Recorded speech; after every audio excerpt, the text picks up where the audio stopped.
जवळजवळ 20-21 वर्षांनी मनसे नेते बाळा नांदगावकर शिवसेना भवनमध्ये दाखल झाले। शिवसेना भवनात प्रवेश करताना नांदगावकर नतमस्तक झाले, तसंच त्यांच्या डोळ्यातही अश्रू आल्याचं पाहायला मिळालं।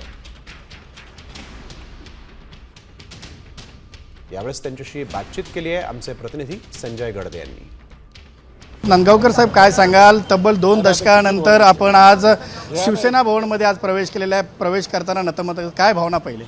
नाही, गोष्ट खरी आहे की या वास्तूमध्ये आमचा बरेचसे वर्ष गेलेले आहे। राजकीय धडे इथूनच बाळासाहेबांनी आम्हाला गिरवायला लावले। बाळासाहेबांचं प्रेम आहे आम्हाला पाहायला मिळालं, बाळासाहेबांची ओरडी पाहायला मिळाली, रागवलेली पाहिलेली आहेत। आणि याच ठिकाणी माझी उमेदवारी जाहीर झालेली मी पाहिलेली आहे नगरसेवकाची। याच ठिकाणी मला भुजबळ साहेबांच्या समोर माझगावमधून तिकीटही याच ठिकाणाहून जाहीर झाली होती। आणि त्याच्यामुळे बाळासाहेबांच्या आठवणी खूप आहेत आणि त्या आठवणींचा आज या ठिकाणी उजाळा आम्हाला मिळालेला आहे।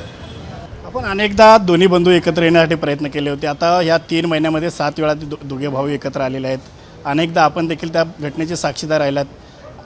काय वाटतं पुढे राजकीय युती संदर्भात? नाही, मला असं वाटतं की असं एकंदरीत चित्र असं दिसतं की राजकीय युती लवकर होऊ शकते, पण ती प्रत्यक्षात जोपर्यंत येत नाही तोपर्यंत त्याच्यावरती भाष्य करणं उचित नाही। कॅमेरा पर्सन अनुप कुलकर्णीसह संजय गडदे, साम टीव्ही न्यूज, मुंबई। आता isakal.com आहे देशातील नंबर 1 ची मराठी न्यूज वेबसाईट। प्रत्येक अपडेटसाठी isakal.com ला नक्की भेट द्या।